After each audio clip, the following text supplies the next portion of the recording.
기도하겠습니다. 하늘에 계시는 하나님 아버지, 찬양과 감사를 드립니다. 하나님께서 하나님 되시기에 찬양을 드리고, 그 크고 위대하신 하나님께서 우리들의 아버지가 되어주셔서 감사를 드립니다. 이 아침 우리 하나님께서 우리들에게 숨을 주시고 자리에서 일어나게 하시고, 또 이렇게 우리가 마음속에 두고 사는 예배 처소로 이끌어 내셔서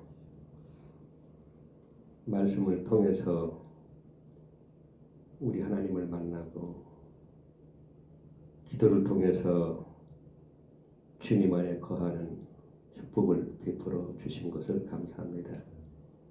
하지만 이 새벽에 이렇게 누구나 할 수 있는 일이 아니기에 그동안 모두가 다 하나님의 은혜인 줄로 믿습니다. 앞으로도 계속해서 우리 마음 속에, 우리 생각 속에, 우리 육체 속에, 생활 속에 힘을 주셔서 새벽에 내 하나님을 만나는 일을 복으로 알고 실제로 그 복을 얻어서 누리는 그런 삶이 되게 하여 주옵소서. 그리고 오늘도 서북교회 모든 교인들을 기억해 주시고 우리 마음속에 두고 있는 사람들에게도 주의 은총을 베풀어 주옵소서. 복되신 예수님의 귀하신 이름으로 기도 올리옵나이다. 28장 찬송 좀 하겠습니다. 복의 근원 강림하사 28장 찬송합니다.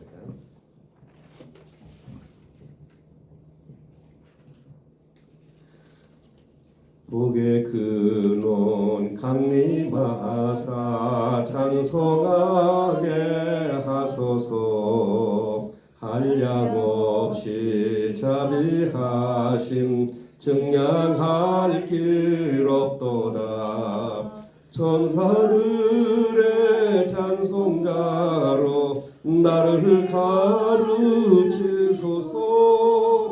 구속하신 그 사랑을 항상 찬송합니다. 주의 크신 도움받아 이때까지 왔으니 이와 같이 전국에도 이르기를 바라네. 하나님의 품을 떠나 죄에 빠진 우리를 예수 구원하시려고 보혈을 흘려주셨네. 주의 귀한 은혜 받고 일생 빚진 자 되네. 주의 은혜 사슬대사 나를 주께 매소서.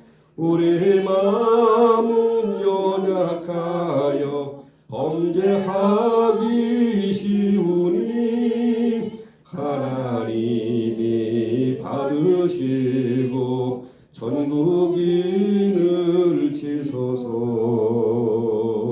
아멘. 매 성경 기준으로 오늘 새벽에는 신명기 28장 말씀 한 부분을 보겠습니다. 신명기 28장을 모두 다 이렇게 펴시고서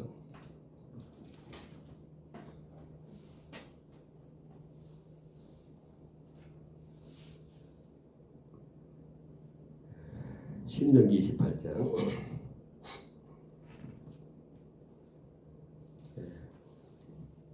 이미 알고 계시는 것처럼 신명기 내용은 가나안 땅에 최종적으로 들어가게 된 이스라엘 백성들을 위한 율법의 재교효 혹은 제2의 율법, 그렇게 말하고 있습니다.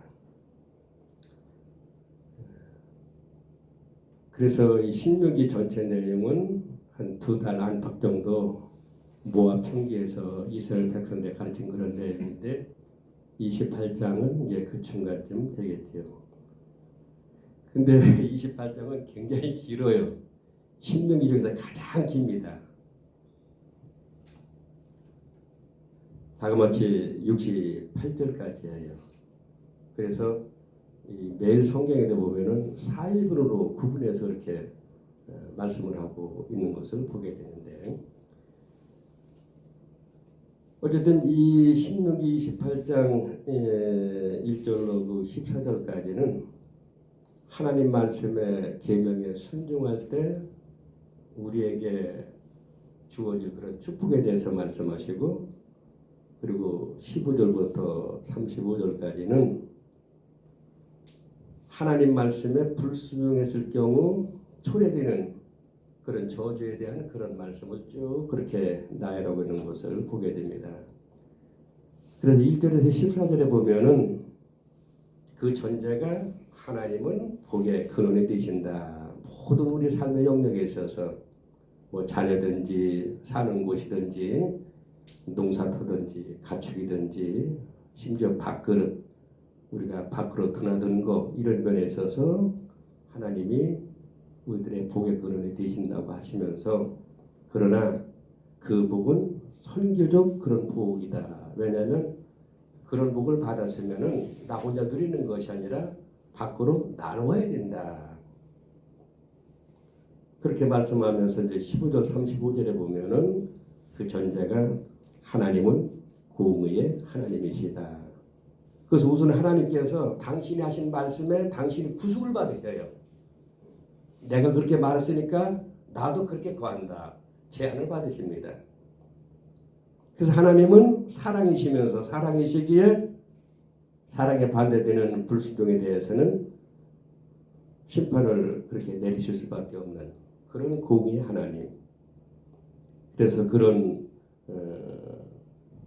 어떤 그런 저주에 대한 그런 내용들을 보면 뭐 질병도 있고 재해도 있고 가뭄도 있고 패전도 있고 압제받는 일도 나오고 학대받는 일도 나오고 수탈도 나오고 악성 뭐 종기 같은 거, 심지어 정신병, 이런 것들이 임하게 될 것을 경고하신 그런 말씀인 것을 보게 됩니다. 그리고 오늘 살펴볼 36절부터 57절은 하나님 말씀에 불순종했을 경우 어느 곳으로 종착이 될 것인가, 그런 말씀을 하고 있는 것을 보게 됩니다.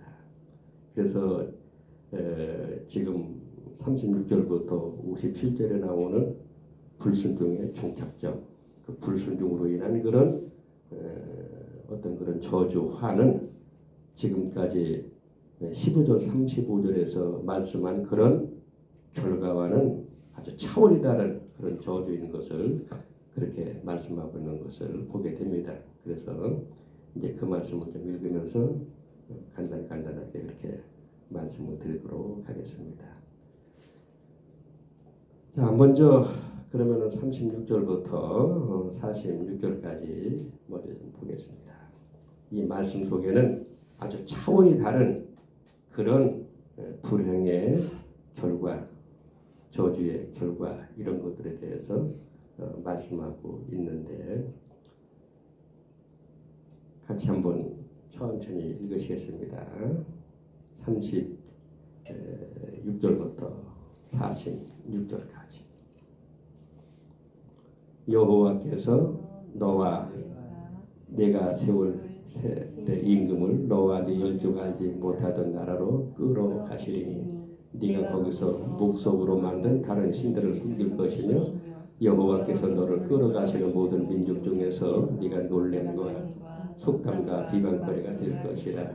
네가 많은 종자를 들에 심을지라도 메뚜기가 먹음으로 거둘 것이며 네가 포도원을 심고 다스릴지라도 벌레가 먹음으로 포도를 따지 못하고 포도주를 마시지 못할 것이며 네 모든 경내에 감람나무가 있을지라도 그 열매가 떨어짐으로 그 기름을 네 몸에 바르지 못할 것이며 네가 자녀를 낳을지라도 그들이 포로가 되므로 네가 잊지 못할 것이며 내 모든 나무와 토지 소산은 메뚜기가 먹을 것이며 너희 중에 운하는 이방인은 점점 높아져서 네 위에 뛰어나고 너는 점점 낮아질 것이라. 그는 내게 꿀일지라도 너는 그에게 이지 못하라니 그는 머리가 되고 너는 꼬리가 될 것입니다. 그러니까 지금 이 15절에서 35절에 나오는 그런 저주와는 아주 비교가 되지 않는 차원이 다른 그런 저주가 초래되게 되는데, 불순종의 경우 그 중에 하나가 뭐냐면은 바로 폐허의 저주다. 네가 사는 곳, 네가 사는 마을 성읍, 그리고 네 농사터 전혀 수확을 하지 못하는 그런 결과를 가져오고, 오히려 자식 낳은 것이 복이 아니라 자식 두지 않은 것이 복이 되는 결과, 그리고 머리가 아닌 꼬리가 된다. 그러니까 이 폐허의 저주는 앞으로 있게 될 그런 저주보다는 그래도 조금 나은데 자기가 사는 땅에서 당하는 그런 저주예요. 수확을 못하는 그런 토지, 자식 낳은 것이 불행이 되는 그런 불행, 그리고 지금까지 머리로 알았는데 꼬리가 되는 그런 결과, 이게 참 잊지 말아야 될 그런 저주인 것을 보게 됩니다. 근데 여기서 끝나는 것이 아니라 이제 47절부터 57절에 보면 두 번째로는 포로 생활의 저주가 있게 되는데, 이게 바로 종착역이다 그 얘기예요. 자기가 사는 땅에서 당했던 그런 저주와는 다른 포로 생활의 저주, 그 말씀을 한번 또 읽어보도록 하겠습니다. 47절부터 57절까지가 그런 내용입니다. 네가 모든 것이 풍족하여도 기쁨과 즐거운 마음으로 네 하나님 여호와를 섬기지 아니함을 인하여 네가 줄이고 목마르고 헐벗고 모든 것이 핍절한 중에서 여호와께서 보내사 너를 치게 하실 대적을 섬기게 될 것이니 그가 철멍에를 네 목에 씌워서 필경도를 멸할 것이라. 곧 여호와께서 원방에서 땅끝에서 한 민족을 독수리의 나름같이 너를 치러오게 하시리니 이는 네가 그 언어를 알지 못하는 민족이요 그 영무가 흉악한 민족이라. 너희를 돌아보지 아니하며 유치를 긍휼히 여기지 아니하며 네 육축의 새끼와 네 토지의 소산을 먹어서 필경은 너를 멸망시키며 네 곡식이나 포도주나 기름이나 소의 새끼나 앞의 새끼를 너를 위하여 남기지 아니하고 필경은 너를 멸절시키리라. 그들이 전국에서 네 모든 성읍을 에워싸고 네가 의라는 바 높고 견고한 성벽을 다 헐며 네 하나님 여호와께서 네게 주시는 땅의 모든 성읍에서 너를 에워싸리니 네가 대적에게서 에워싸이고 맹렬히 쳐서 곤란케 함을 당함으로 네 하나님 여호와께서 네게 주신 자녀 곧 네 몸의 소생의 고기를 먹을 것이라. 너희 중에 유순하고 연약한 남자라도 그 형제와 그 품의 아내와 그 남은 자녀를 질시하여 자기의 먹는 그 자녀의 고기를 그중 누구에게든지 주지 아니하리니 이는 네 대적이 네 모든 성읍을 에워싸고 맹렬히 너를 쳐서 곤란케 함으로 아무것도 그에게 남음이 없는 연고일 것이며 또 너희 중에 유순하고 연약한 부녀 곧 유순하고 연약하여 그 발바닥으로 땅을 밟아보지도 아니하던 자라도 그 품의 남편과 그 자녀를 질시하여 그 다리 사이에서 나온 태와 자기의 낳은 어린 자식을 가만히 먹으리니 이는 네 대적이 네 생명을 에워싸고 맹렬히 쳐서 곤란케 함으로 아무것도 얻지 못함이니라. 이 포로 생활에 대한 그런 저주, 아주 불순종의 대가는 아주 혹독합니다. 아주 새 멍에를 메고 사는 그런 형편이라고 말씀하고 있습니다. 그래서 지금까지 너희가 47절 48절에 보면은 풍요와 번영의 집착에서 살아왔는데 또 실제로 그렇게 살았는데 이제 그것이 아무 쓸모가 없는 그런 아주 처참한 그런 결과를 가져오게 된다. 근데 하나님의 말씀이 그냥 말씀으로 끝나는 것이 아니라 이게 그대로 성취가 돼요. 훗날 이스라엘 백성들은 아수르의 공격을 받아서 멸망하게 되고 또 바벨론의 침공을 당해서 바벨론으로 포로로 끌려가는 그런 장면을, 그런 내용을 후의 기록으로 보게 됩니다. 심지어 사마리아 성이 참으로 적군들에게 애워싼 적에는 먹을 양식이 없어서 심지어 여인들이 서로 모여서 오늘은 내 아들을 살려먹고 내일은 네 아들을 살려먹자, 그런 일이 있었잖아요. 그래, 여기서 말씀하신 그 내용이 수백 년 후에 그대로 성취되는 과정을 우리가 성경에서 보게 됩니다. 그러나 항상 하나님께서는 이런 저주를, 이런 또 심판을 하시기에 앞서서 항상 미리 경고를 주실 뿐만 아니라 그런 상황 속에서도 항상 먼저 희망을, 소망을 말씀에 놓으시는데, 그 내용이 이제 45절 46절에 보면은 이렇게 기록이 되어 있습니다. 네가 네 하나님 여호와의 말씀을 순종치 아니하고 네게 명하신 그 명령과 규례를 지키지 아니하므로 이 모든 저주가 네게 임하고 너를 따르고 네게 미쳐서 필경은 너를 멸하리니 이 모든 저주가 너와 네 자손에게 영원히 있어서 표적과 감개가 되리라. 이 말씀은 저주의 한 단면을 보여주시면서도 그 속에는 그런 비참한 저주와 불행 속에서도 하나님께서 뭔가 소망을 주신다, 어떤 한 길을 열어놓으신다, 이런 메시지를 던져주고 있는 것을 우리는 볼 수 있게 됩니다.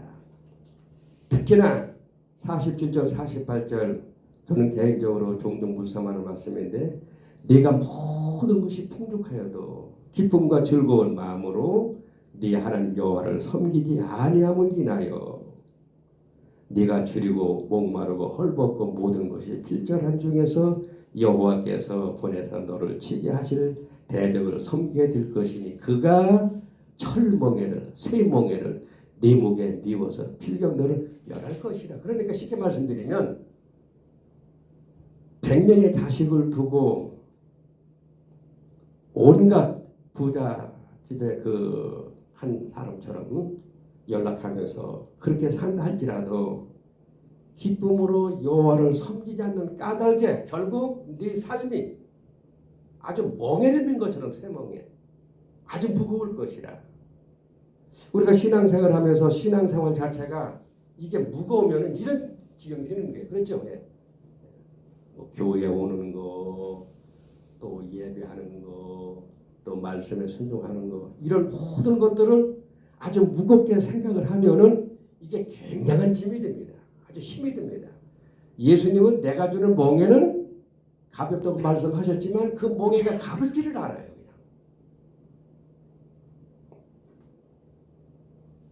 그래서 47절 48절은 너희가 풍요와 번영에 아주 집착해서 그것을 도구로 알고 그것을 최고로 삼고 살아가는 그런 우를 범하지 말라, 그렇게 경고하고 주신 것을 보게 됩니다. 자, 앞서 말씀드린 것처럼 하나님은 이스라엘 백성들의 행복을 위해서, 복을 위해서 율법을 주셨고 그 율법을 지키라고 신명기 10장 13절에서 그렇게 말씀하고 계십니다. 그러면서 신명기 28장에는 그 말씀에 순종했던 결과는 복이요 불순종에는 저주와 심판이 따를 것을 그렇게 명백히 구분해서 말씀해주고 있는데, 여기 신명기 28장에서는 복과 저주가 주로 외형적이고 물질적인 측면에 강조되어 있습니다. 그래서 오늘날 성도들이 이 신명기 28장 말씀을 잘못 이해를 하면은 오해를 가져올 수가 있어요. 어떤 오해? 혹시 내가 질병으로 고생하는 거, 가난하게 사는 거, 생활이 자꾸 꼬이고 얽힌 실타래처럼 풀리지 않는 이런 모든 것들이 혹시 하나님의 저주로 인한, 하나님의 심판으로 인한 내가 뭔가 잘못해서 생긴 그런 문제가 아닐까, 이런 생각을 많이 갖게 됩니다. 왜? 신명기 28장 말씀과 비교해 봤을 적에 주로 여기 나오는 복은 행복은 물질적이고 외형적인 측면이 아주 강하니까요. 그런데 예수님께서 마태복음 5장 3절로 12절에 소위 우리가 팔복으로 말하는 그 복은 외형적이고 물질적인 그런 복이 아니잖아요. 참된 복은 하나님과 올바른 관계에서 주어지는 영적 평강이다. 이런 복을 말씀에 순종한 사람들에게 베풀어 주신다. 그렇게 말씀하고 있는 것을 보게 됩니다. 물론 하나님은 때때로 그 사랑하는 자들에게도 자녀들에게도 어려움을 허락하시는 경우가 많습니다. 궁핍해지는 경우도 생기고 어려움이 생기는 경우도 있고 심지어 질병들을 허락하기도 합니다. 사도 바울 그런 위대한 그런 사도였습니다. 그가 한참 전도할 때는 어떤 병이든지 그가 쓰던 손수건만 갖다 얹어도 병이 나왔습니다. 그런데 정작 자기 병은 어떻게 할 수가 없었어요. 많은 성경학자들이 그가 아마도 이 눈이 나빠가지고 안질이 있을 것이다. 얼마나 괴로웠으면 그는 그 문제를 위해서 3번 기도했다. 성경에. 이 3번이라 하는 것은 성경에서 어떤 것을 요구할 때에 우리도 그러잖아요. 너 이번이 3번째야. 이번이 3번째야. 3번 넘어가면 그 다음에는 행동이 되겠죠. 그 사도 바울도 아주 가시처럼 팍 찌르는 그 병을 좀 고쳐달라고 3번 기도했지만 하나님이 안 된다. 안 고쳐준다. 그게 있으므로 네가 강해지고 그게 있으므로 네가 더 겸손해진다. 그러면서 끝내 사도 바울의 그 병을 고쳐주지 않은 것을 볼 수 있게 됩니다. 그러니까 어떤 경우는 우리가 알 수 없지만 우리들을 연단시키고 우리들을 보다 성숙시키기 위하여 궁핍한 삶 속으로 몰아넣기도 하고 어려움 속에 몰아넣기도 하고 질병을 허락하시는 그런 경우도 있는데 그런데 우리 성도들로서 성도들의 자세가 어때야 됩니까? 모든 일에 하나님의 주권을 인정하고 이게 참 힘든 거예요. 말처럼 쉬운 것이 아닙니다. 그리고 범사에 자족하고 범사에 감사하는 마음으로 살아가야 되는데 이게 말처럼 쉬운 것은 아니에요. 그러나 아주 분명한 사실은 우리는 항상 주님 뜻 아래 있다. 그래서 찬송가 620장에 그 2절에 나오는 것처럼 우리가 주님의 뜻 다 헤아릴 수는 없지만 우리가 주 뜻 안에 있음을 압니다. 이런 고백을 하고 이런 찬송을 부르면 우리가 현실에서 당면하는 그런 어려운 문제들은 능히 극복하면서 살아갈 수 있는 것이고 그렇게 살다 보느라면 어느 순간에 하나님께서 우리를 탑재하셔서 우리들에게 주시고자 했던 그런 행복이나 축복을 주실 수 있다. 그런 말씀 드리는 거죠. 그래서 오늘 다른 것은 다 기억을 못하셔도 나는 항상 주 뜻 안에 있다. 비록 그 주님의 뜻을 헤아릴 수는 없지만 나는 주님 뜻 안에 있다 하는 그런 마음을 가지시고 오늘 하루도 복된 하루가 되시기를 예수님의 이름으로 축원합니다. 기도합니다. 하나님 감사합니다. 오늘 깨워주셨습니다. 그리고 우리 모두 하루의 삶을 시작합니다. 오늘도 주의 뜻 가운데 우리를 이끌어 주시고 특별히 우리 마음속에 두고 있는 사람들을 기억해 주시며 우리 서북교회 교인들 가운데 아픈 지체들 하나님이 기억을 해 주시고 오늘 수술하는 그런 우리의 성도들도 있사온데 하나님께서 기억해 주셔서 그 두려울 마음속에 평안을 주시고 집도하는 의사와 간호사 하나님이 함께 해 주셔서 실수 없이 잘 수술하여 좋은 그런 결과를 회복되는 은총이 있게 하여 주시옵소서. 우리 삶을 통해서 하나님도 영광 받으시옵소서. 복되신 예수님의 이름으로 간절히 기도하옵나이다. 아멘. 감사합니다.